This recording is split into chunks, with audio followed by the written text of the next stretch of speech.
banking ahead. Konechny tips it. He got it past the defenseman and gets to the puck. Konechny cutting it on goal. He scored! A beauty from Konechny, and the Flyers take a 1-0 lead.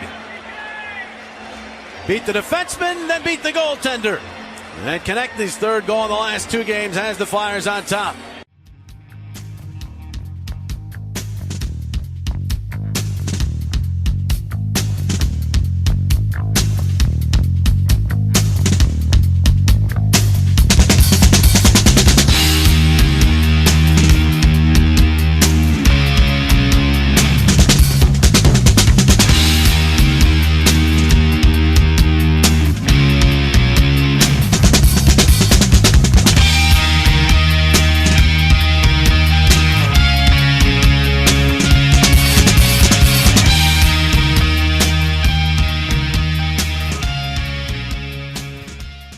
Hey everybody, it's Isaiah, and I'm here with Chef B, who's going to tell us about one of our sponsors here. Chef?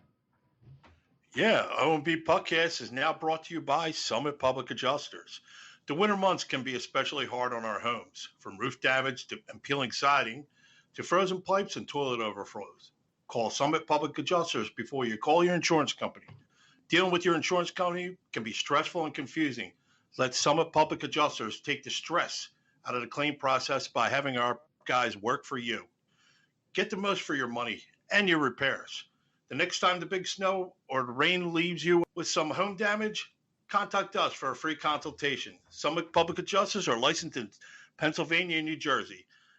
Learn more at summitpublicadjusters.com or call 215-752-0560. Just tell them that the chef sent you. Yeah, what was that number again, Chef? 215-752-0560. That's terrific. All right, we're going to carry on with the rest of our show. And we are back. It is Isaiah. Welcome to the O&B Puckcast, episode number 178. Have we just witnessed Chuck Fletcher's final flop with the Flyers? And if you don't like that alliteration, we got a lot more for you. Let's bring in the panel. Tonight we have Chef preparing for an exam. He will not be able to make it, which is pretty crappy, but hey, I mean, he would have loved to be here. But we do have with us the great Dan Silver. Yeah, I'm not feeling so great, Isaiah. I don't know. I was telling Kevin before we started recording that I've got all these friends reaching out to me who don't know anything about the Flyers, but they're like on Twitter and they're like, "Are you okay, man? Who's this Chuck guy? We see all these angry. Do you need to talk to somebody?" And I'm like, start explaining it. And then I'm like, I don't know. I don't know. We'll go through it. Therapy hours coming up here with Isaiah and Kevin. We're going to have a hell of a time because there's so much to dissect here. And I just think what went down on this trade deadline was the culmination of just a failed regime. And it's up to the Flyers to do something about that before we bring in our esteemed guests. Just a reminder that the O&B Puckcast can be followed on Twitter at O&B Puck, at O&B Puck. We're on Getter as a backup plan at O&B Puckcast, at O&B Puckcast. And of course, we're on 12 podcast platforms, Apple, Spotify, iHeart, TuneIn, Deezer. We have a YouTube channel. Just put in there, O&B Puckcast. You'll find us. We have a Facebook page. And we really appreciate if you would subscribe on your favorite platform to the O&B Puckcast, and it'll move us up the charts when people are looking for Philadelphia Flyers podcast, which is what we are. And you would want to do the same thing, of course, with You Would Think, Kevin Durso's podcast. And yeah, it moves us up the charts and it really improves our standing and it brings us up more readily. And we do appreciate it. And of course, it's no charge. And without any further ado, we want to bring you on from 97.3 ESPN in South Jersey, one of our favorite guests, Kevin Durso. Kevin, how are you? I'm doing well, guys. It's great to be back on with you. I was joking because obviously Chef's not with us tonight, but I saw him down in the press box on Wednesday night, which, not going to lie, that feels like, it was 5 days ago. It feels like about a month and a half ago at this point. But I was joking. You guys seem to keep bringing me on right after we tend to hear from Chuck Fletcher. Very much you guys give me the GM state of the team addresses all the time. It feels like it's funny how that works out. Hopefully I can deliver another good one for you, though. Well, if you go by your Twitter comments, yeah, I don't think that I just, it's not something conscious. It's just when I want to keep it real, I think you've done such a great job of doing that even before the season. And I think we kind of got into that groove last year. But you were just among that vanguard of reporters who was really good at distilling things down to their essence. And that's what someone needs in the organization. I mean, we had Dennis Bernstein on last Wednesday. So it wasn't that long ago. We usually don't record this quickly after a previous show, but the trade deadline failure, specifically the inability to move James Van Riemsdyk before the trade deadline, a UFA of some appeal, and just the way that Chuck Fletcher, dealt with it and how the timing of everything was just so emblematic of everything that's happened in his regime since he took over for Ron Hextall. What was it, late in 2018? Yeah. You remember that period where, Hextall was in limbo, wanted an answer. Finally, he was let go. Mm-hmm. And, outside of that one offseason where he tried to kind of add to what Ron Hextall did, and then you had the 20 season that was truncated with the pandemic and all. I mean, that was a highlight. From there, it's been downhill, and they haven't recognized it. And from Kevin, I'll just let you take over from there and describe what your opinion is about what we've seen, not only just this past Friday, but just leading up to this trade deadline. Yeah, well, first of all, to go back to the day and the time frame we're talking about when Chuck Fletcher got hired and all that and all that. I better not forget when that was, because quite literally the Flyers got a new GM, I got engaged, and then they had a new coach a week and a half later. So I better remember that time period pretty well. Yeah, I mean, it's funny that we're kind of starting in this position, so to speak, because, this is kind of what got to me, if we're going, I'm almost going backwards on my Twitter timeline here, because this is what kind of got to me about what John Tortorella said on Saturday. This is not about piling on because Chuck Fletcher didn't make a trade at this year's deadline alone. It wasn't about Friday in a vacuum. It was about a collection. This is multiple seasons of this. And I mean, it's not like this is the second off season or second trade deadline that Chuck Fletcher's had. And you go, okay, you know what? He made a mistake this time around and there might be another opportunity. Now, this was his fifth trade deadline. So we've got a lot of material. We've got a lot of track record. We have a lot of notes that we can reference and point out. And that's, for me, one of the things I've tried to do, certainly in what I've written over the last several days, is make sure that those things are part of the conversation. I'm not looking at the last 24 hours or 48 hours or whatever the case may be and just trying to pick on the fact that this is happening in the here and now. This has gone on for a while. And I can't help but think about, especially, listening to Chuck Fletcher on Tuesday leading up to the deadline, talking about getting younger. Last trade deadline, you had a choice. You could have found a way to recoup some of the draft picks you had traded in the offseason before. You had Rasmus Ristolainen, who unsigned, final year of his contract, could have volunteered half the contract then. A guy like that at 2.5, 2.6 roughly, what was it, 2.6, 2.7 mil, if you gave that cap hit, right-handed defenseman, middle pairing kind of guy, a lot of playoff teams probably would have eaten that up. Instead, you opted to re-sign him, and you didn't re-sign him short-term. It's a 5-year deal that's going to keep him around. He's 28 now, so he'll be around until he's 32, 33 years old. That's not getting younger. Neither is signing a 4-year deal for a guy who's 32 years old and Nick Delorier. Neither is signing, again, Travis Sanheim. He's a younger guy, but an 8-year contract that they seem to rush to get to by the season opener this year, when no doubt he would have been your most valuable trade chip on the final year of his contract if you would have let this get to this point. So that's the stuff that I kind of bring back up and go, listen, that's the track record. It's not about James Van Riemsdyk and it's, one guy who he didn't manage to trade. It's about a group of players that you could have started this process long ago and committed to it. And instead, there was no commitment. And certainly to say we're not taking shortcuts. Yeah, you tried to take shortcuts. That's what the last couple of off seasons were. These Band-Aid patchwork kind of jobs that they've been doing, and everybody's on the same page. I haven't felt that. Maybe up until this week when you kind of said, okay, listen, we're selling and all that stuff, but I don't know if I buy it. That's the thing. So that's kind of where we're at with this. Yeah, I agree. Just Dan, before you just go, just a reminder for some people that, Ristolainen, it was in a marketplace where I forget who it was, Florida traded a first-round pick, I think a third-round pick, and a minor prospect. Who was the left-handed defenseman? Ben Sherratt. Ben Sherratt. Sherratt, right? probably, yeah. At that time when Risto was out there. So you can't say that Ristolainen couldn't at least got you a second-round pick. I think you could have got a first-round pick. And also, when you hire somebody like John Tortorella, well, John Tortorella is supposed to do a weeding out process. Why the heck in the world are you signing Travis Sanheim to an 8-year contract? So just want to add that dose of context in there. Dan, you go.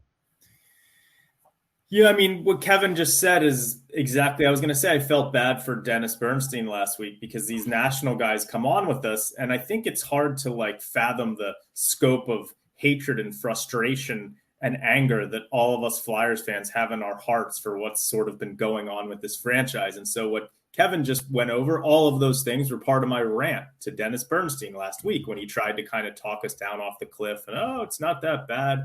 This is the way that we feel. I mean, Chuck Fletcher has come in and what's ironic is that he came in very aggressive. He traded away a 5th-round pick for the right to negotiate with Kevin Hayes back in 2019 or whatever it was. And now he couldn't even get wouldn't take a 5th-round pick for JVR. But, one of the things that was very telling to me was Chuck Fletcher had his press conference after the trade deadline last week.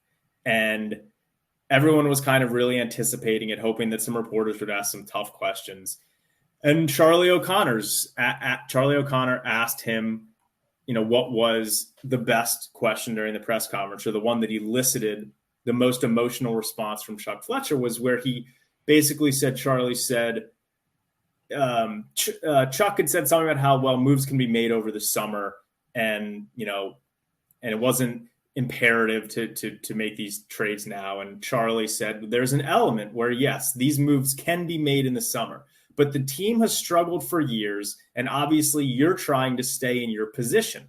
Is there a concern that not being able to trade JVR shows that you aren't able to do the rebuild you guys want to, in terms of how ownership looks at it? So basically Charlie was asking him, like, does your failure here, does maybe it mean that you're not cut out to do this job? And Fletcher's first answer to the question was sort of, we're getting younger. Our goal is to get younger. There weren't any fair deals to be made.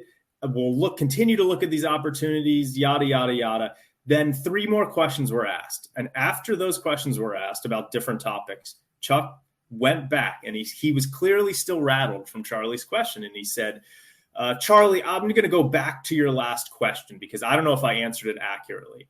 He said, look, I understand that our fans are really disappointed. The last 2 or 3 years, there is no question that we've been trying to be a competitive team. We've been trying to be a team, and this I thought was interesting. We've been trying to be a team, in particular 2 years ago, going back to the summer of 2021, trying to be a team to maximize the last year of Giroux on his contract, to be a team that could compete and make a playoff spot. And clearly I haven't done that. Now he goes on to talk about the injuries and that it's up to Dave Scott whether or not he's going to have a job moving forward. There were some people that were misquoting that. He wasn't saying that he wasn't worried that he might lose his job. He was saying that he can't worry about that it's up to Dave Scott. So a couple like Sam Carchidi, who gets everything wrong, tweeted out that, Chuck Fletcher says he's not worried about losing his job. It's not exactly what he said. He said he's not worried about if it will happen or not, but he's just because it's up to Dave Scott. Anyway, there were not many people that talked about the Giroux comment. And the fact that he said that they are trying to be a team to maximize the last year of Giroux, I think that explains a lot of some of their actions and going out and trading for Ristolainen and then extending Ristolainen. Like they thought they were going to be a very competitive team that year. They didn't want to start a rebuild, which is why he, went off at Charlie about how it's a retool, not a rebuild last offseason. But I thought that was an interesting part of his quote because clearly they thought that they were going to be competitive and they were not ready to start any kind of rebuild process. And that's why they were doing things like giving away second-round picks to get someone to take Shane Gostisbehere. So that press conference with Chuck Fletcher was interesting. Flyers fans, I've never seen Flyers fans more upset than they are right now. I mean, you could tweet out something like F Chuck Fletcher and you'd have 1,000 likes within 10 minutes on Friday. It was wild, all the tweets going around on Twitter on Friday. But we're mad and we feel like, and we'll get into the Elliot Friedman and Jeff Merrick stuff later, I'm sure, but like, we don't want to hear people telling us that we're overreacting. And no, this is a bad situation right now. And it's frustrating. It's difficult. Yeah, but let's drill down just a little bit on that Giroux comment. Mm-hmm. When he said that, they'd already known that they had to trade Claude Giroux and were moving on from him, and yet they signed Ristolainen. So it doesn't square. So I think Chuck Fletcher is lying. Well, I think his hope was that they were going to be good enough that year that they wouldn't have to trade Giroux and that they would just hold on to Giroux. They'd make a playoff run and then they'd re-sign him and everyone would be happy.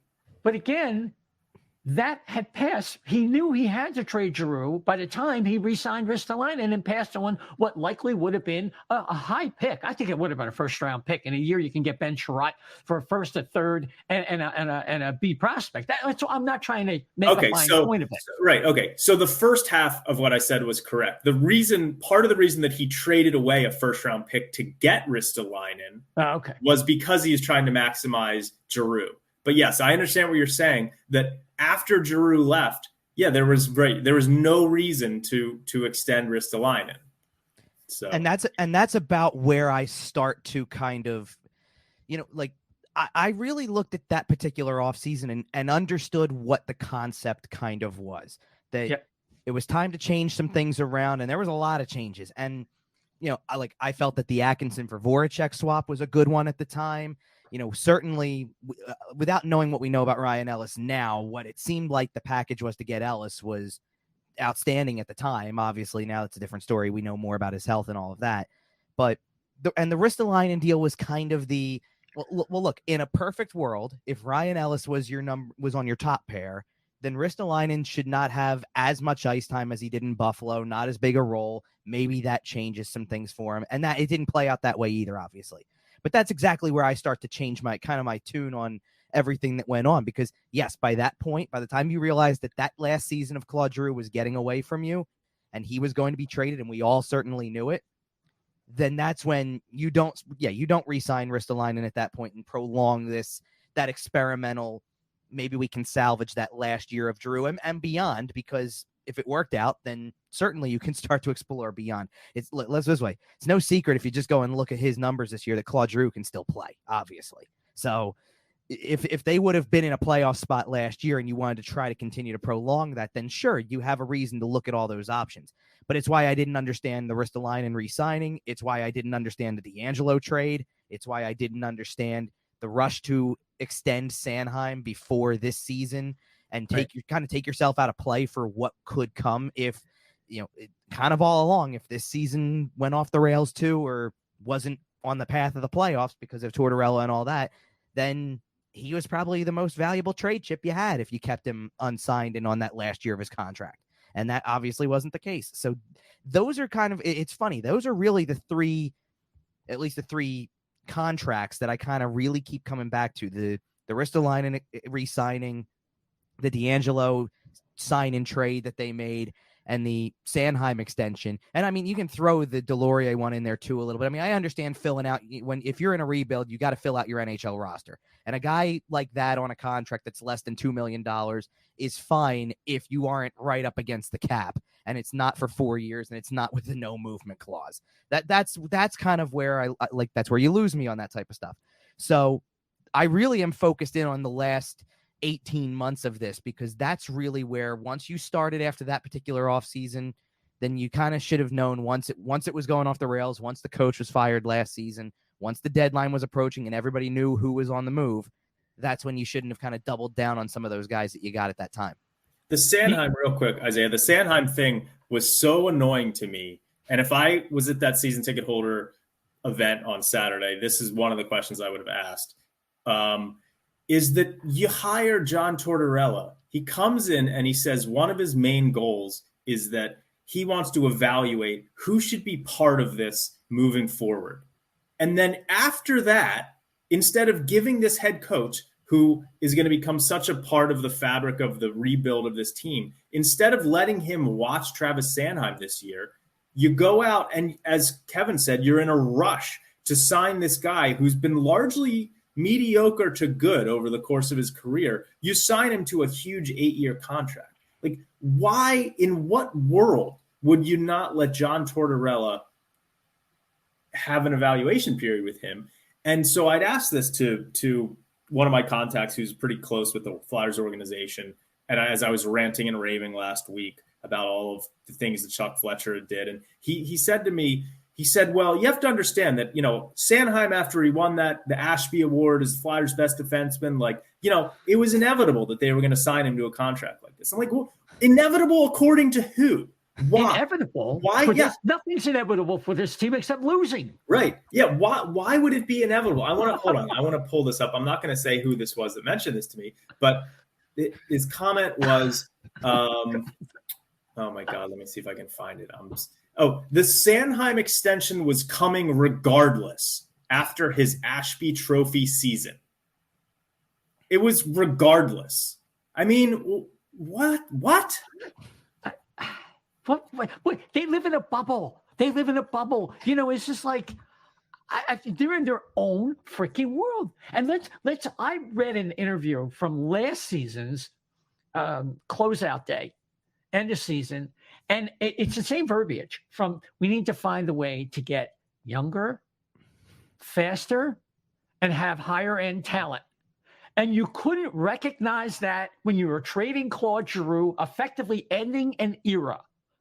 I would have rebuilt after 21 because they should have seen that the bubble was who they really were. And they were riding the hot goaltending of Carter Hart and the stability that Matt Niskanen in his last year was giving their defensive pairs.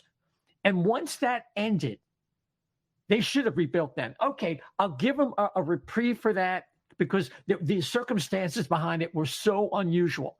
But once they were done and out of it last year, that is when a rebuild should have happened. And this goes, Kevin, to what is happening above Chuck Fletcher. Look, he stinks and he needs to get fired, okay?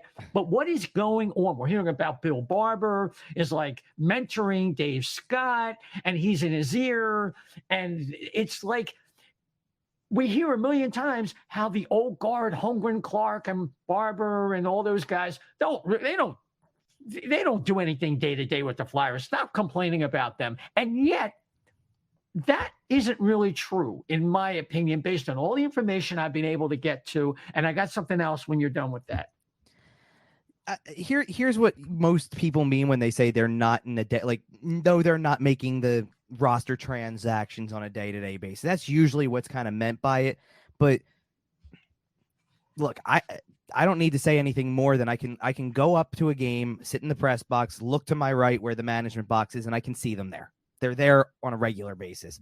Clark and Holmgren were at the Wednesday game against the Rangers. Barber was there on Sunday night. Like, I can see them. They're there. So you can't tell me that they don't have some involvement if they're up there hanging around with the current regime of Chuck Fletcher. And ironically, actually, Chuck Fletcher was not at the game on Sunday. I think he was in Lehigh watching the Phantoms for the night or something. But because Brent Flair was not there either. Danny Briere was kind of running the show that night. But regardless, it's, I said this on the radio, and I said this on our podcast. Actually, I think maybe even longer ago than our most recent episode. So this would have been the week leading up to the deadline. That to say the sentence that I'm going to say at face value, you can sit there and say it's going to make me sound stupid if you just isolated this one line.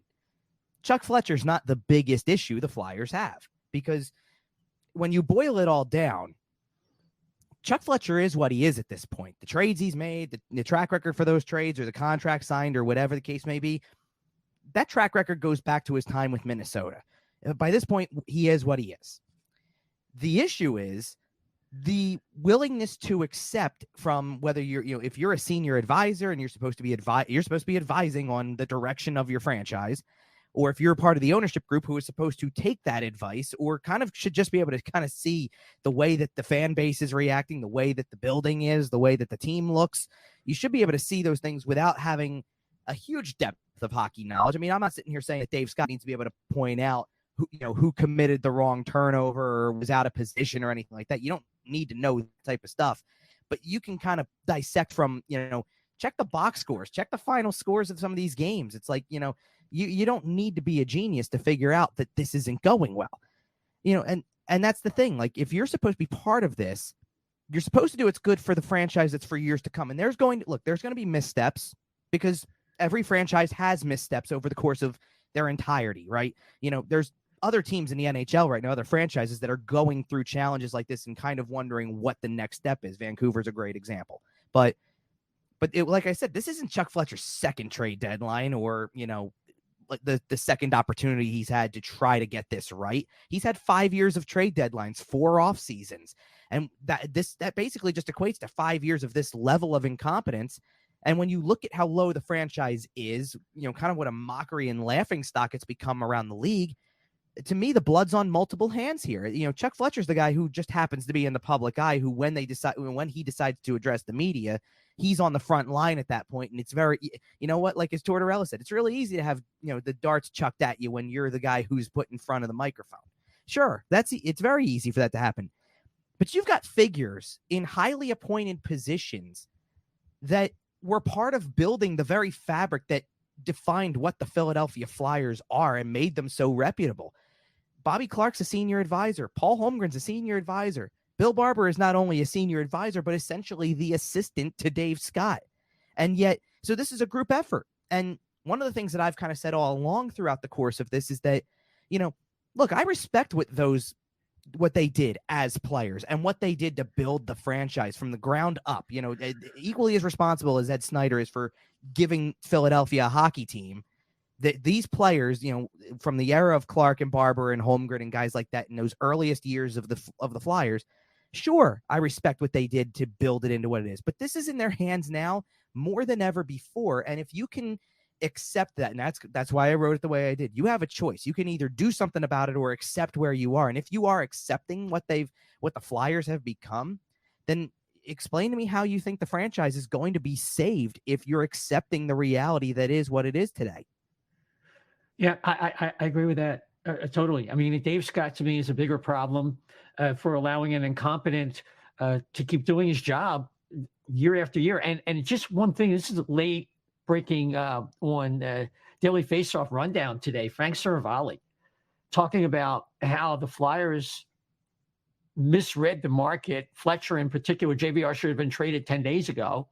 And my reading of the situation is that, for a while, the Flyers were asking for a second and a third, and they simply overcooked the market. They waited until Friday, and when teams ran out of the need for their players, and it looks like there was a market for JVR. And notice the verbiage, Chuck Fletcher, I never received a firm offer. Then why did people think that he was going to Detroit, which was contingent upon something else happening? Why?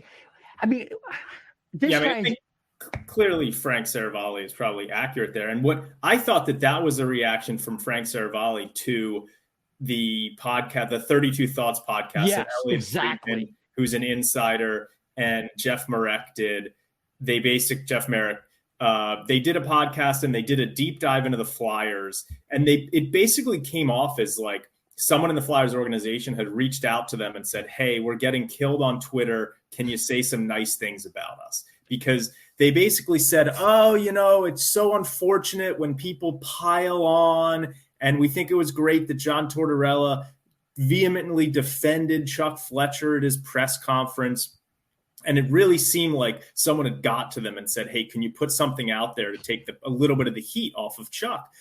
And so that's how that kind of came across. They did acknowledge during their podcast that the fans have an absolute right to be as upset as they are, and they can sort of understand it. They played audio clips of Rangers fans cheering at the Flyers game at the Wells Fargo Center, and talked about how that they couldn't have even fathomed that there could be a situation where Rangers fans would infiltrate, the Philadelphia for a game like that, they know that happens in Devils games and Islanders games, but not Flyers games. So they were kind of talking about how bad it was, but they were basically giving Chuck Fletcher a little bit of a pass, saying, well, we hear that some things could happen around the draft with Kevin Hayes to Columbus maybe, and Ivan Provorov maybe.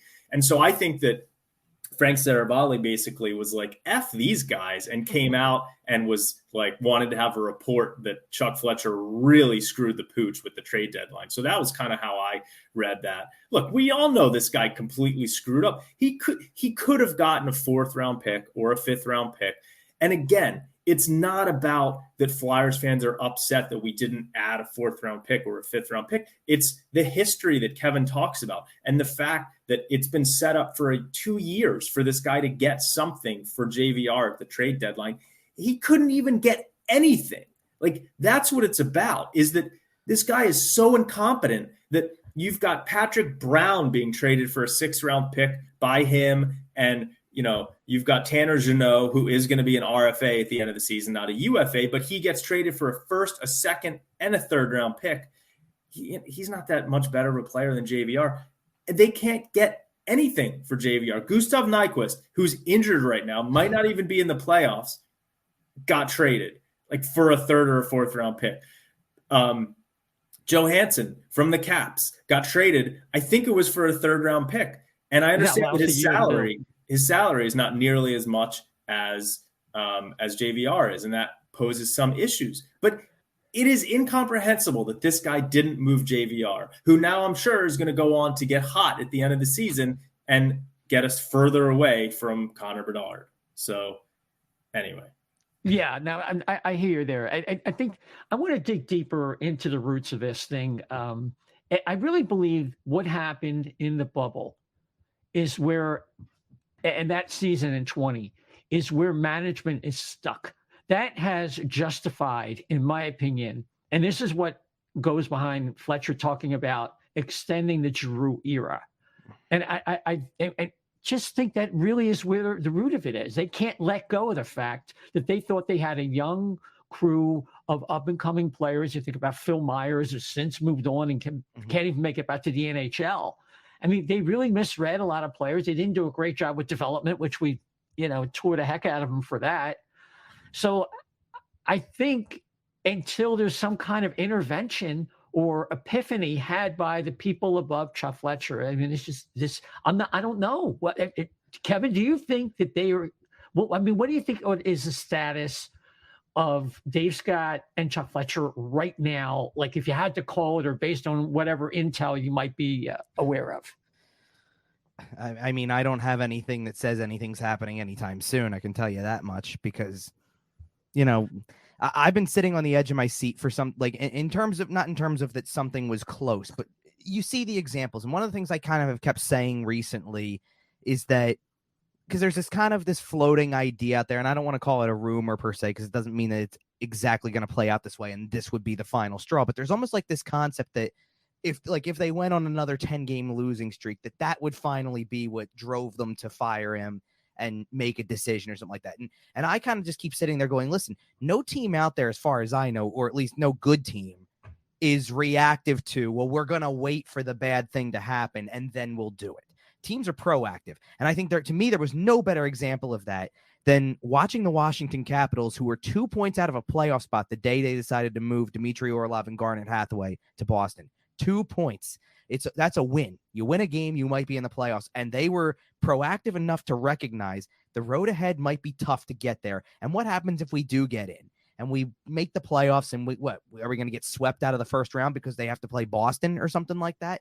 Is it worth that? Or can we get something in return for a few guys? And they went into selling mode. And I'm so impressed by that, because that's actually having some foresight on the future. I said this about, in one of my recent radio spots, I said this about Columbus too, because not that Columbus is close to the playoffs, but Columbus didn't look at the way that their season started. Oh yeah, they got Johnny Gaudreau, and they had recently, the year before it was Patrick Laine and all that type of stuff. just because they have a couple of big name players, when it went off the rails, they didn't try to figure out a way to salvage it any further. It's gone off the rails. The injuries are what they are, and they committed to where they were. So now they're going to be in a position, if not for Bedard, then one of the next 2 or 3 after the fact. They're going to be there. So it's that level of looking ahead far enough, not trying to react to the immediate and thinking further ahead, bigger picture. It's almost like they're incapable of thinking big picture in the sense that, just myopic. Right. In the sense of just have a little bit of foresight here to the fact that, what did you think is going to happen? And right now you should be thinking of it from a standpoint of exactly what we've all been talking about. It goes back to, as Dan said, Charlie's question to Chuck Fletcher at that press conference. What makes anybody believe that you can do this in the offseason? Because the track record shows enough. So if you're thinking big picture as a franchise, take the step necessary and start it over the right way. Get somebody in here who is going to be committed to it. That's what was so surprising, kind of surprising to me about what John Tortorella said the day after, because I think he's done as good a job as anybody in this dark time that they're in, trying to be a face of the franchise and trying to discuss what needs to happen and sticking with this process and all of that. And within 24 hours of the trade deadline passing is sitting there trying to basically telling the media, you guys kidding me about piling on? Like, no, people aren't kidding, because, and it has nothing to do with whether truthfully, for me, it has nothing to do with the fan base being as angry as they are. It fuels it, sure, but it has nothing to do with that. I've seen the deadline moves that he's made. I've seen the contracts that have signed, and I'm basing my argument against this off of that. I'm not piling on because he had one deadline day where this went off the rails like that, as predictable as it kind of was to see coming as the week went on. I'd said I was on the station with quite literally almost exactly 24 hours to go until the deadline. And I said then, the spots are drying up, and it has nothing to do with whether or not people would want James Van Riemsdyk. Like, it has to do with they're pivoting to other options that are out there, and they're going after those options because they're finding better value than what they would get in James Van Riemsdyk from a production level standpoint, because Van Riemsdyk hadn't done anything in recent games. From a monetary standpoint, in terms of cost, because obviously if Frank Saravalli's report here, or what he said on that podcast, a second and a third, well, if you're getting a Marcus Johansson for a 3rd round pick, probably better value for you. It's a lesser contract, better value, a little bit more production recently than Van Riemsdyk had also, I believe. So there you go. Like, 1, 2, 3, check all the boxes on that. To them, it's a better move than waiting on James Van Riemsdyk and waiting on whatever the Flyers really wanted. That's how it goes. So I wasn't surprised to an extent. I wasn't surprised he wasn't moved, because I could see it kind of coming.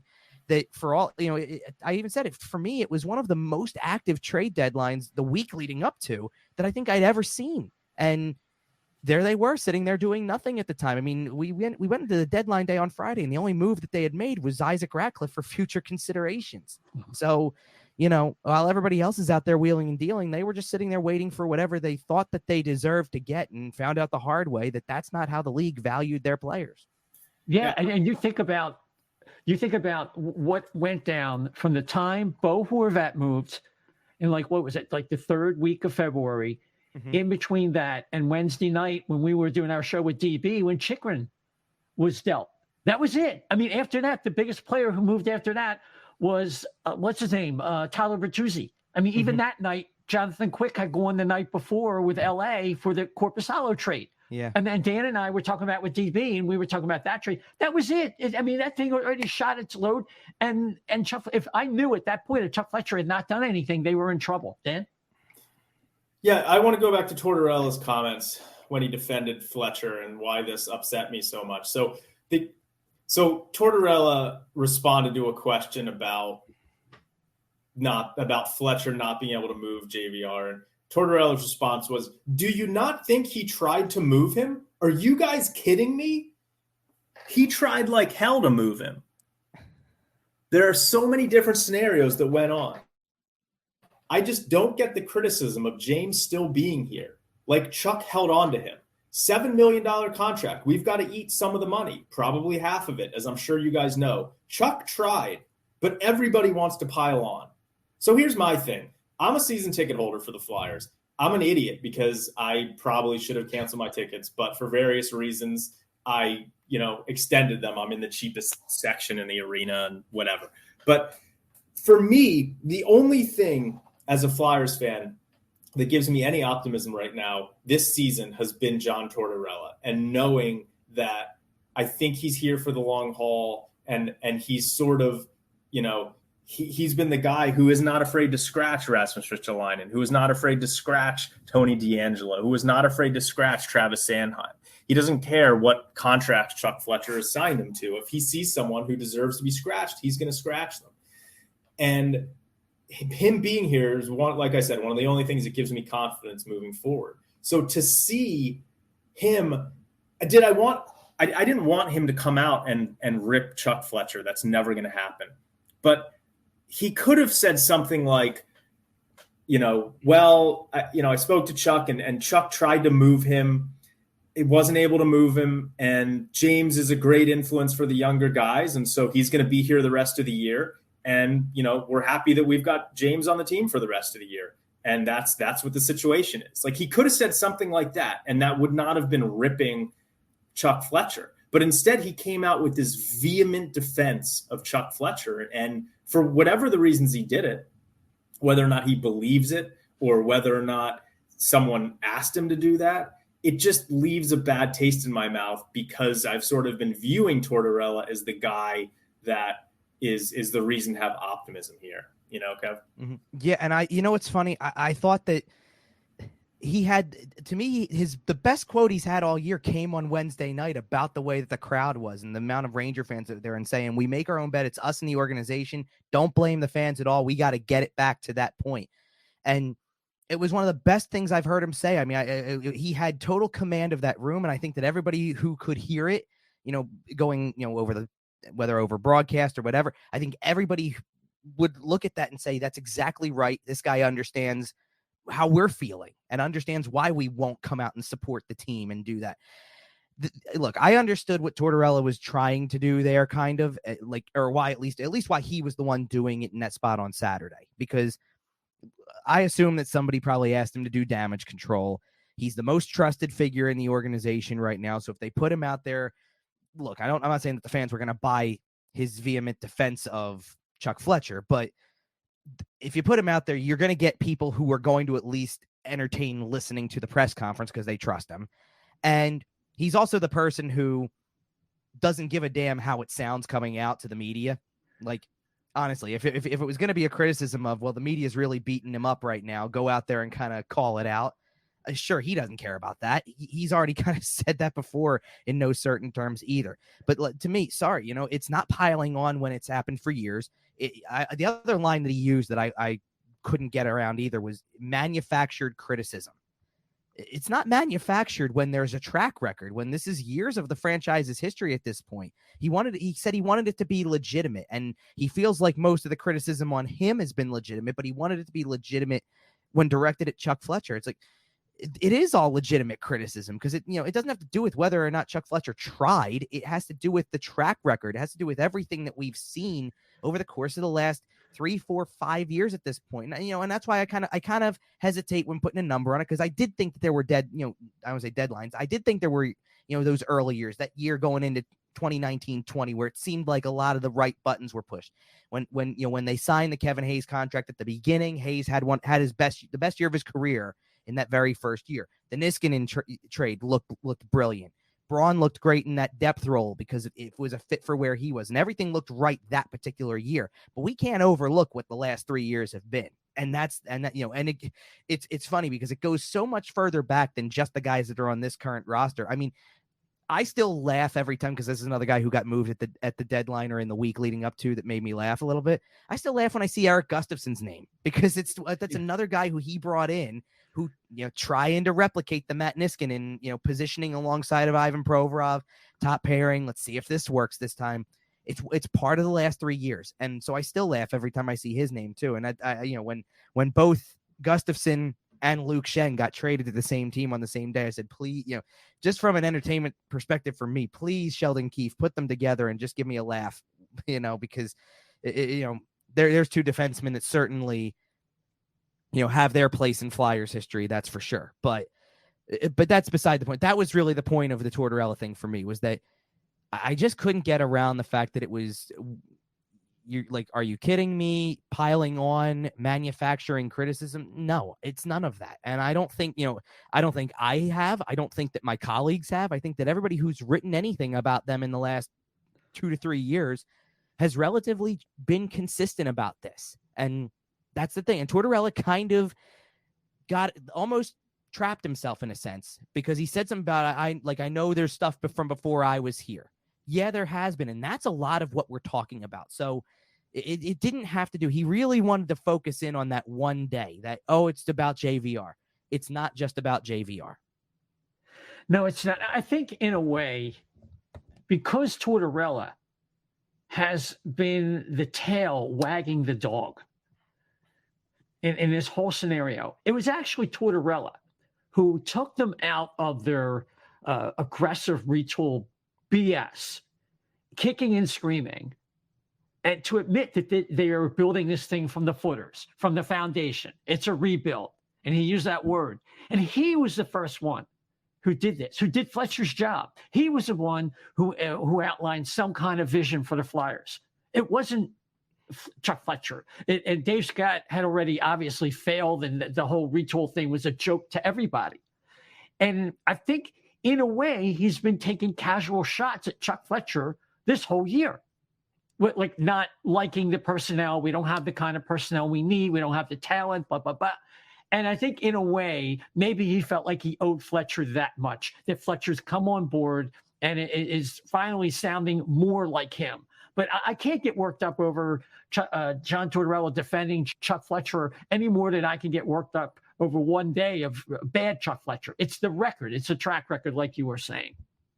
I think it's, and one of the things I think is funny about Tortorella, and like this goes to kind of your point about kind of the thinly veiled judge, because I had somebody, when Fletcher, I think it was when Fletcher spoke on Tuesday, I had somebody who, replied to one of my tweets and said, what do you think Torts thinks of all of this? Where I said, I think we know exactly how Torts feels, because he's been taking thinly veiled shots, or maybe not so much, because I can certainly see it. He's been doing it all year long.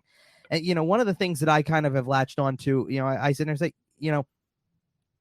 just sticking to the defenseman, there's unless your name is Ivan Provorov, you've been a healthy scratch this year. He's done it to every defenseman they've got.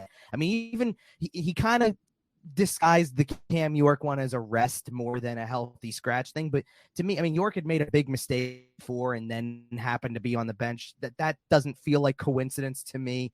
So it's a little bit tough for me to buy that completely. But everybody else has. Sanheim has, Ristolainen has, D'Angelo has.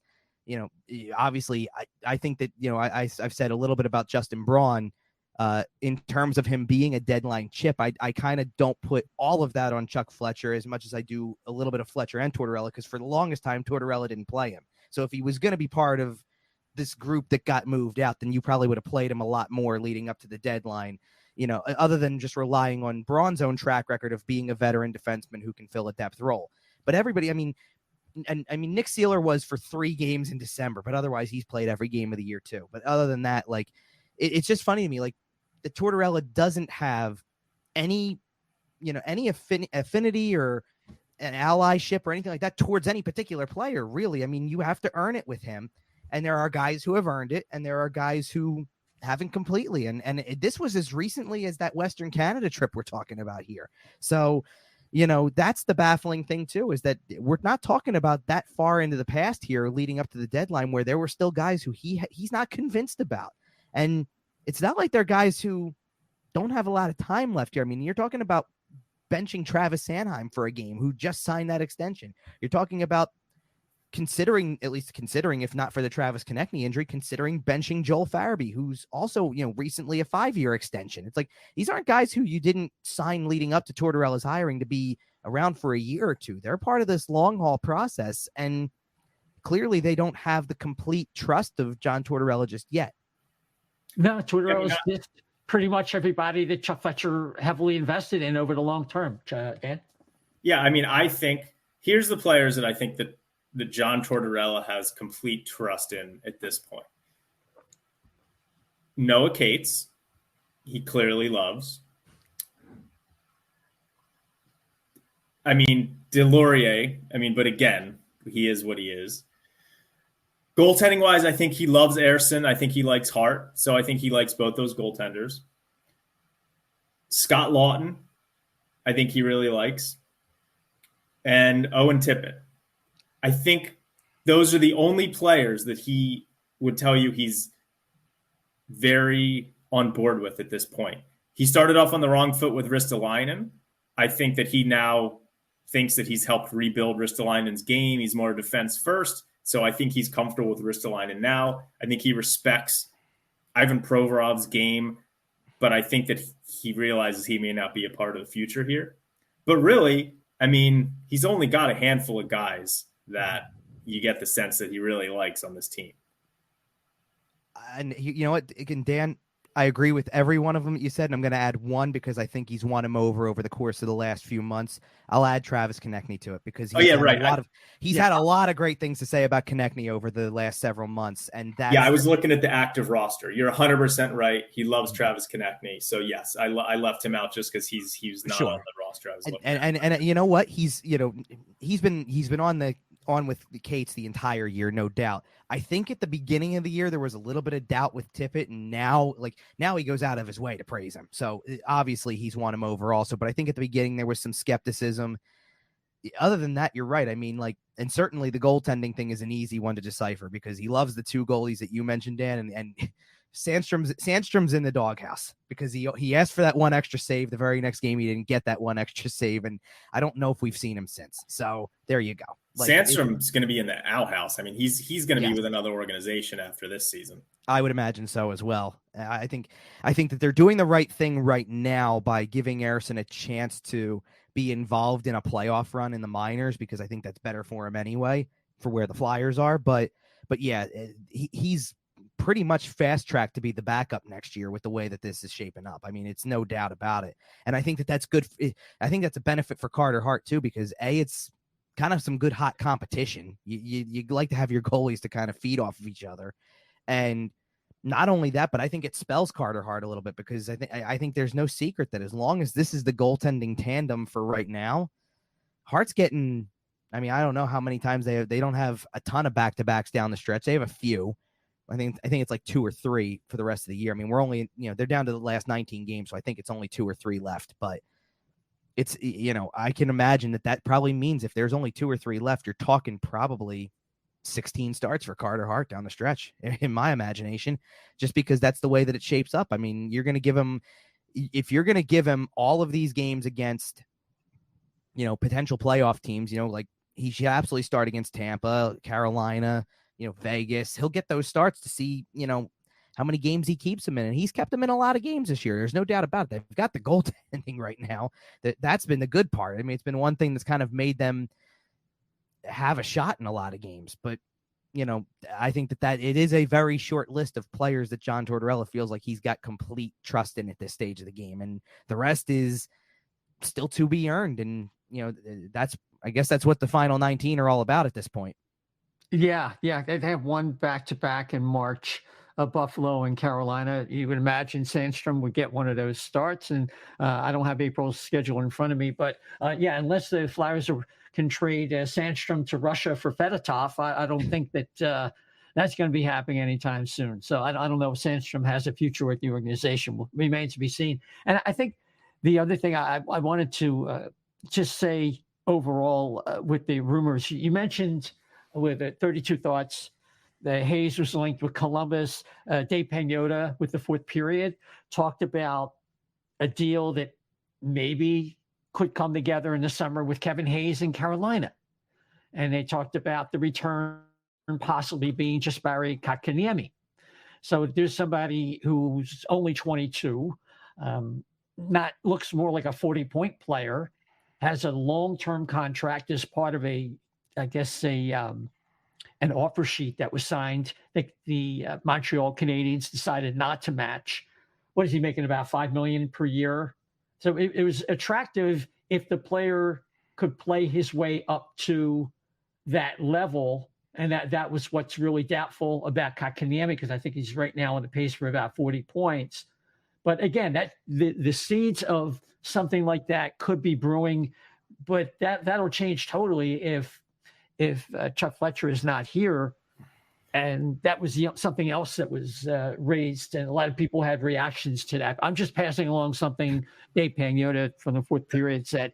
But I think the question becomes, after that, it's like, what's it going to take for this team to finally turn around and stop this decade-long descent into like mediocrity, backed by worse, back and forth, going nowhere, making the playoffs like 1 year out of every 3. And to me, Kevin, I really think that it's going to take the Flyers hiring somebody like the Phillies did with Pat Gillick, somebody who has pedigree, somebody who's won, to come in and evaluate every aspect of the organization, decide and do the same kind of weeding out process from their perch, from their perspective, that John Tortorella has done with the players. And you have to have someone with pedigree, someone who has immediate relationships with general managers, someone who can stay around corners. You think about what are the Flyers? Let me ask you, the Flyers are the 7th most valuable franchise in the NHL, or is it something in the number 5, number 7? And while you're looking that up, the thing that comes to mind is like, why don't they have an executive commensurate with that? How could they not, with all the resources that Comcast has? It doesn't make any sense. So if they can come up with somebody who has that kind of cachet to come in and sweep aside these failed for a decade losers, it's time. It's well past time. Yeah, they're 8th, by the way. They're 8th most valuable, but I think they've always been in that range. I mean, they're not in the level of majority of the top 5. It's all original 6 teams. It's Boston, and the Rangers, Chicago. Yeah, the Rangers. It's Rangers, Toronto, Montreal, Chicago, Boston, and then interestingly enough, the next 2 are LA and Edmonton, and then the Flyers. So, I think that's the question. Is the $1 million question? What is it going to take before? What is rock bottom? What is it going to take for something to happen? I think we've been asking that for a while. I think the thing to me is it's not so much looking for an answer for that question. It's what else do you need to see? That's really the question that I have, is what else do you need to see beyond this? Because to me, and that's where I go with you. If you have a choice, you can accept the reality that is, or you can do something about it right now. But to me, if you're in any position to continue to accept where you are as a franchise, then you're willing to let it just kind of go and right now just be this thing that exists in the city. It's not even relevant right now. It's not relevant at all because nobody cares. Now the trade deadline's over, I kind of disappear into irrelevance with it, because the team I cover compared to the others in the city, it just falls behind at this point. And it's been like that for the longest time. And the thing that always interests me with this, and I've thought a lot about this given the success of some of the other teams in the city, is that, there have been times where the Flyers are the team that were the team that got the city excited when nobody else was doing it. When they won when they won their 2 Stanley Cups, nobody else in the city was winning yet. It jump-started an era where there was success. In the early 90s, when the Flyers were going through pretty much the only other time in the franchise's history where there was prolonged not making the playoffs on a regular basis, they got that player. They got the player that everybody was ready to watch for whomever he went to. And when they got Eric Lindros, it gave them a bona fide player to watch that everybody around the league wanted. It didn't just have to do within Philadelphia. It was the whole, Canada wanted to see him wherever he went, everything like that. Everybody wanted to follow that guy's career. And in those last handful of years of that time frame, and when from the time he debuted, 92, 93 up to when 94, 95 they make the in 95 they make the conference final, then they're in the cup final in 97. As you build towards that jump started an era for the Flyers. That jump started an entire period where, with or without Eric Lindros, they were not only in the playoffs, but multiple times making runs to be right on the cusp of Stanley Cup appearances. I mean, you're talking 2 Game 7s in 2000 and 2004 that put you 1 win away from being in the Cup final. You're very relevant at that point if you're a Final Four team on a semi-regular basis. They're not even close to that right now. And that's, and there's nothing that really seems like it's going to come in and save them from that, right? Not in the immediate. And certainly with the way that things have kind of been responded to, this continuing of allowing a general manager that clearly people don't trust to continue to run the show more or less in the public eye, and an ownership group that remains invisible and faceless. I mean, people, look, I give people credit. More people now over the last 3 years know who Dave Scott is than probably ever before.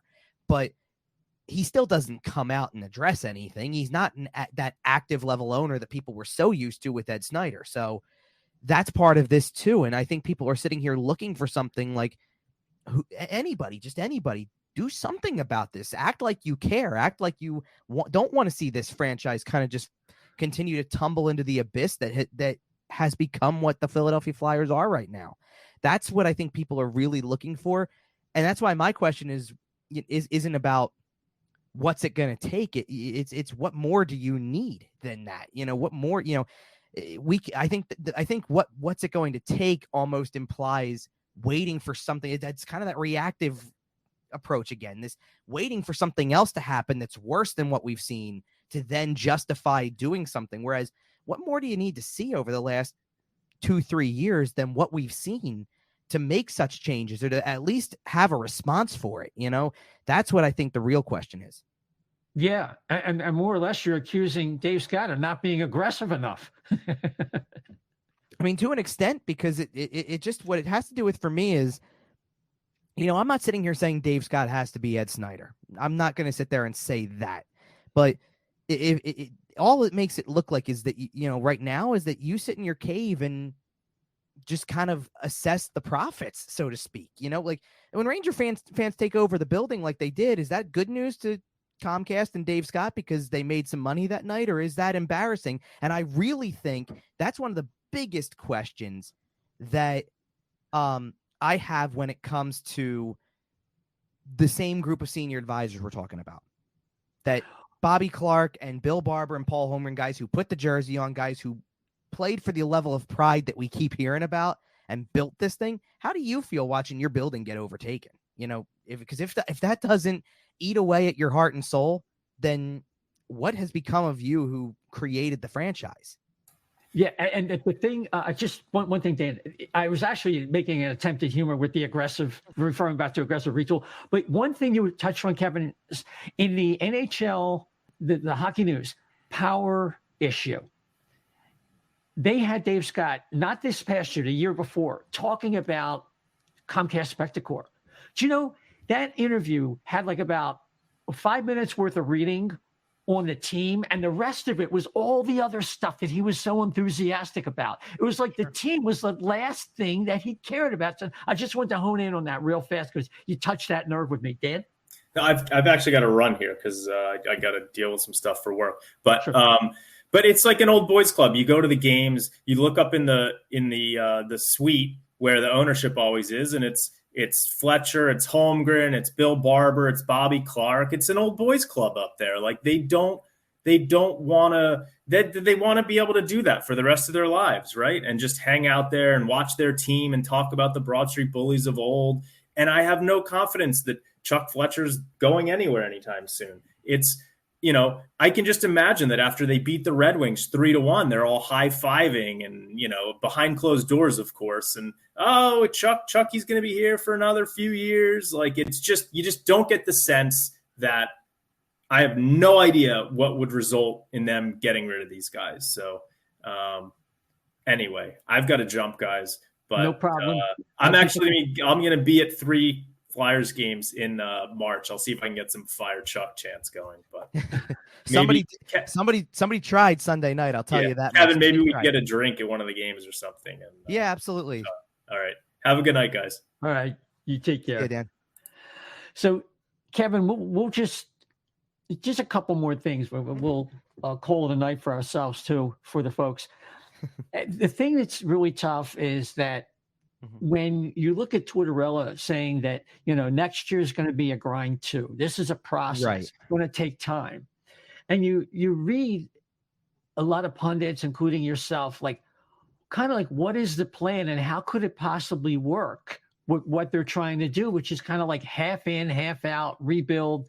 We mention like 4 or 5 different players. We hear them talk to some Sometimes it includes Frost. Sometimes it doesn't. Mm-hmm. And it includes a lot of players you talked about and Dan talked about as the ones Tortorella trusts as like part of the future. But Mm-hmm. I mean, everything, if they keep saying the same thing about younger, faster, high-end Mm-hmm. talent, then nothing can be off the table.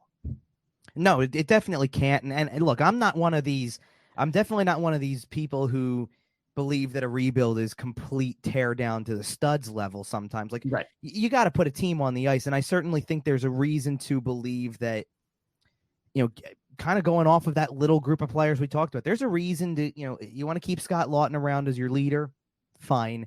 You want to try to see where, especially in the early going, you want to see where Owen Tippett goes. You want to see where Noah Cates goes. Sure. That's fine. And but you've got to eventually acquire, and there's only one way, in my opinion, to acquire that truly high-end talent, at least at the start. I'm not sitting here saying you can't trade for it or go through free agency for it eventually, but you don't get a team that draws in high-end talent from elsewhere until you build it from within. So it's why the draft was so important. We'll kind of see how this plays out for the rest of the year, because look, they did themselves no favors with the win against Detroit, but they've got some tough games coming up, some really tough games. And there are, by my estimation, there are probably at least 2, maybe 3 teams that you could say could really surpass them and move, give them better odds when it comes to that lottery. I don't have high expectations, but certainly if you can position yourself closer to the top 5, then you have a chance for something crazy to happen. Let's just say it that way, because I think that more than anything, and I kind of saw, I forget exactly where I saw it, so I'm not going to be able to give complete appropriate credit here, but I know I saw it floated around that somebody had said, okay, 1 and 2 are pretty well defined in this draft, Bedard, Fantilli, and then good luck guessing from there, because you could ask 5 scouts who's going third and you'll get 5 different answers. That's pretty interesting stuff. So if you can kind of inch your way to the top 5, who's to say that, to line up with your potential timeline here, who's to say that maybe the best thing outside of what Bedard is expected to become, that maybe the best thing for you isn't getting a guy like Mishkov and having some time, okay, he'll eventually be here, but you've got a piece, and he's generational. He could be, he's certainly up there in that class potentially. He's not, I'm not saying he's Bedard, but he's part of that grouping that we've heard about all year long. So maybe that's the start of it. I like what Cutter Gauthier's done as a freshman, but he's one guy, and I don't, one of the things I kind of called it is, I don't know that they've got a surefire playmaker, one of those game-changing players. I don't know that. Even with Gauthier, I don't know that for sure. We're gonna have to see how this goes beyond what he is in his freshman year at BC, and once he turns pro, whenever that may be. Hopefully, if I'm to believe a lot of stuff, and I certainly hope that this is the path that they have him down, I would hope that, as much as he may want to, I hope he stays for one more year at Boston College. I really think that's the right path. Can I interject something there? Yeah. Brent Flair is on record in the Hockey News as saying the official Flyer position is that another year at the NCAA level will help Gauthier in the long term. So that's kind of like probably what they want to do. It's just a matter of what he wants to do. Well, I mean, and they can make it easy for him and kind of push him in that direction. Like, we're not ready to sign you yet, and that could kind of. That's the way they could influence it. But if they've got an ELC out there for him, look, I tend to think that if they put it out there for him, he'll tend to sign it, because I think he wants to do it. But, look, the worst, the best case scenario, if he were to sign after this season, is that he wouldn't come close to touching the NHL level next year, that you would leave him in the minors for the entire year. It's, it's kind of I'm pleasantly surprised by this, because maybe 20 games ago or so, when it seemed apparent that James Van Riemsdyk was the type of guy who would be on the move, I said, the guy who naturally comes in to kind of replace him, not by style, but by roster spot, is maybe that's about the time they say, okay, Bobby Brink, your time has come to be back at the NHL level. And they've actually let him kind of continue to marinate in the minors and kind of build. And I think that's actually a really smart move for them at this point, to let him just completely be part of that. But you just got to be really careful with that type of stuff, and also kind of have a recognition that Cutter Gauthier at 5th overall last year is a good starting point. That's a good place to start when you don't have a lot of high-end talent or potential high-end talent within your system. But to look at teams, and I think the Ottawa Senators, I've said one of the things I said all along is Ottawa's a great example of this for more reasons than just their current playoff push, now that they're actually really realistically back in that race, that they did it right. They had multiple years of picking in the top 10, not just one and then go back to trying to get into the playoffs and see where it goes. They were down there for a while, and they're one of those teams right now that if they were to make it, I wouldn't want to see them. I can tell you that much. I think they're, now with Chychrun involved in that picture, and that's a scrappy team that's got some juice now. It's because it's on coming from both sides for them. They've got young players, but they've got veterans who see that as an opportunity, who see that as one of like a true opportunity in their last years to maybe make something of the playoffs. I mean, Claude Giroux is one of them. Derek Brassard's one of them. Like, there's guys who believe in what they're doing. And I think, when you can get veteran players who believe in what you're doing from that standpoint, because you built it young and built it with that speed and skill. I mean, look no further than what they get from Brady Tkachuk and Tim Stützle. Those two guys are just outstanding to watch. But that's what it takes sometimes, is being at the bottom of that picture for a while. And even other teams now that don't necessarily have it in terms of prospects yet, look at what Chicago did at the deadline and how many picks they've racked up for the next 3 years at this point. And Arizona did the same thing. Oh, Arizona. They have 21 picks in the next 3 years in the first 3 rounds? Arizona has, I'm trying to remember which year it was that I saw it for, but I think it might be for the 20, because the pick they got for Chychrun was a 2024 first. They didn't get this year's. So, but they have 4 third-round picks in 1 year, and I even said that it's going to be easy for them to potentially take 2 of those and package it to move back up into the second, probably, if it's a lower end. You make that trade with I don't know, speaking for a team that would be kind of up there. You make a trade like that with a team like a Carolina or something. Right. Say, here, give me the 30th pick of the second round, and I'll be happy to go back in and move up or whatever. But that's how it's done. That's really kind of the rebuilding method. You don't have to you don't have to sell off as much as Chicago did, or you don't have to be the team that Arizona is. It's kind of become the bank for a lot of teams, but you can accrue the draft picks. And, that's why I kind of maybe putting a bow on this whole thing from where we started with it. It's kind of why I looked at the difference between re-signing Ristolainen and trading him was maybe you get a couple, to get Ristolainen in the first place, they traded 4 draft picks to make it all happen, 2 in the deal to get him and 2 to get Gostisbehere off the books. Maybe you get a couple of those picks back by trading him at last year's deadline. You could have just kept your 3 draft picks instead of making that deal for Tony DeAngelo. Maybe who knows what Travis Sanheim gets you. I think that Sanheim could have gotten you, I wouldn't say exact, but could have gotten you something along the lines of a Chychrun type deal, because Chychrun kind of fits in.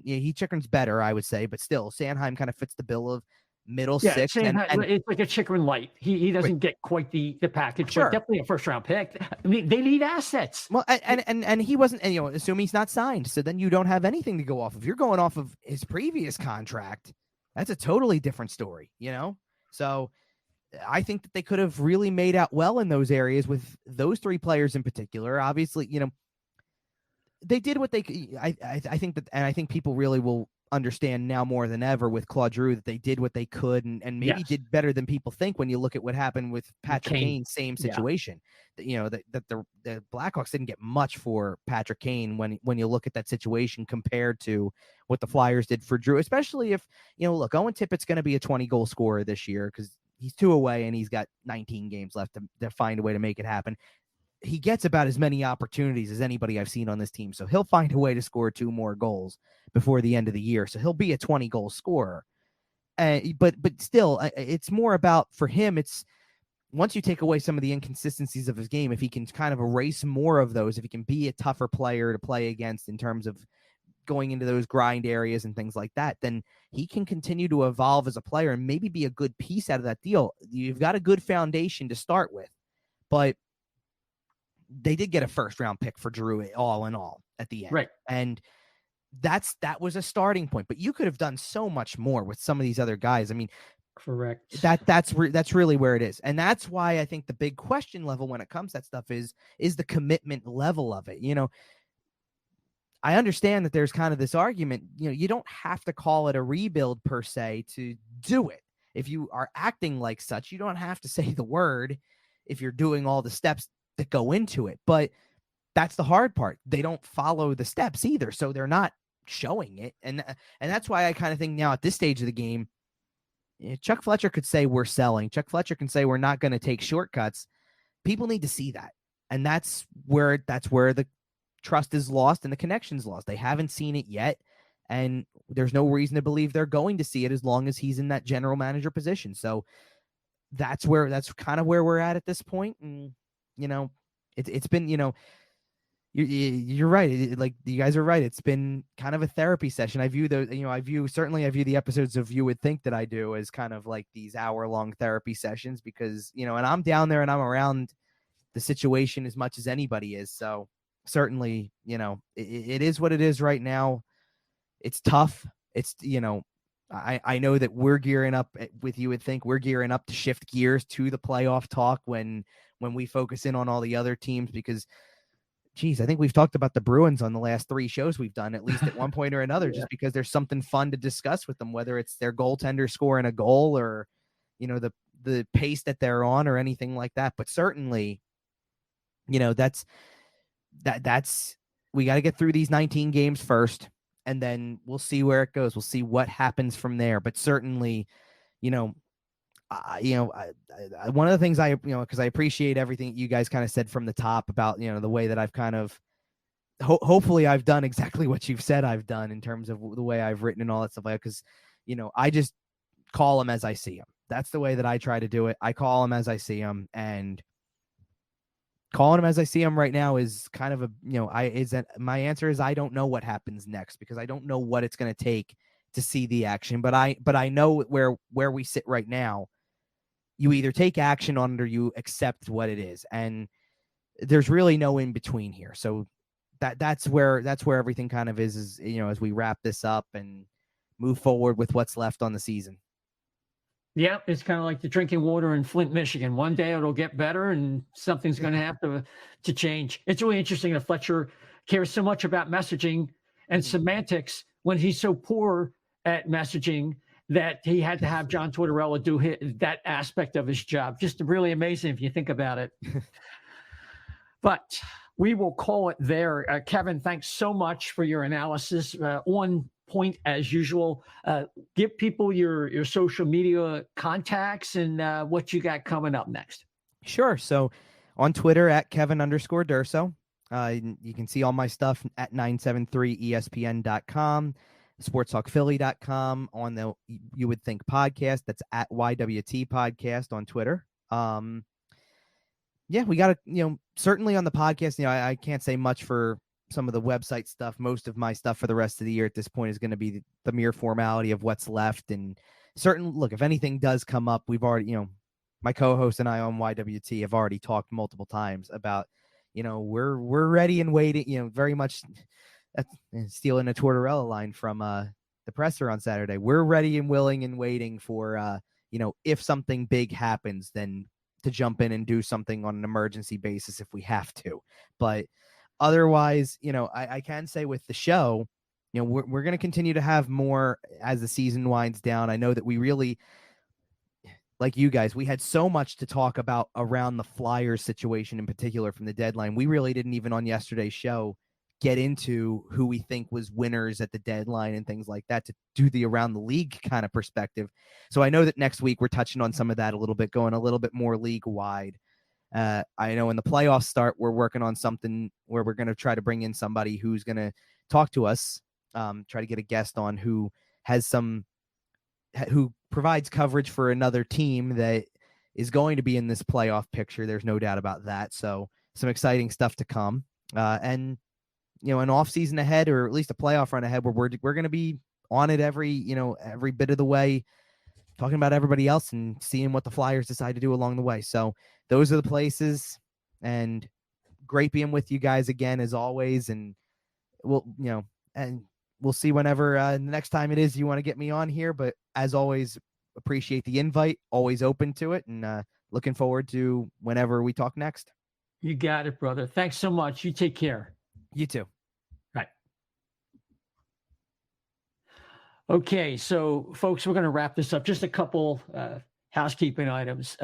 Some of the other rumors that were mentioned involved Ivan Provorov, and I didn't want to leave today's broadcast without mentioning it. We're aware of that. It's out there nationally, so it's not like we're giving you something and we're being so enlightening. But the question with the player, I think the coach loves the player and likes the way he plays, the way he prepares, his attitude, his warrior spirit.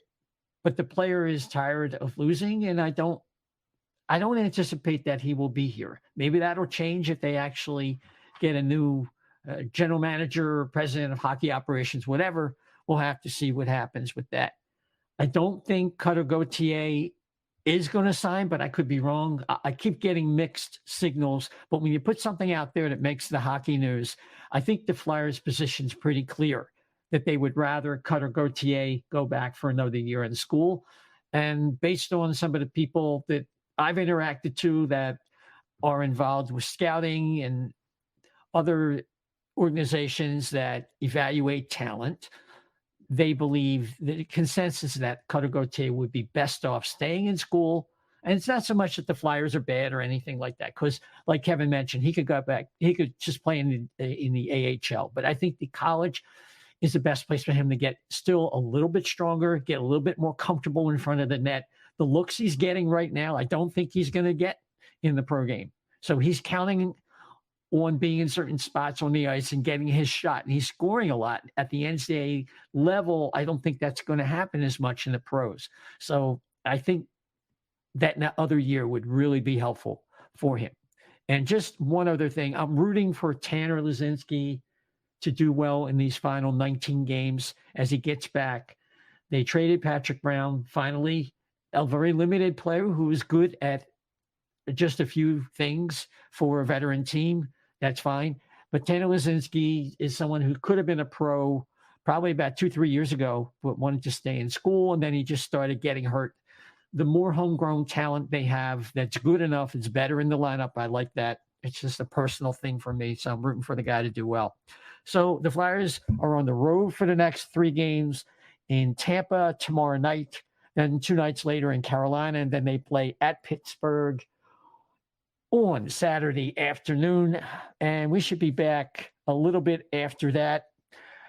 And that's all we can hope for in these games. Evaluate players like Tanner Laczynski, see if the Flyers, what happens with Cutter Gauthier and any other players they might bring up, although they do appear to be committed toward giving the Phantoms a playoff run. So we'll see what happens from there.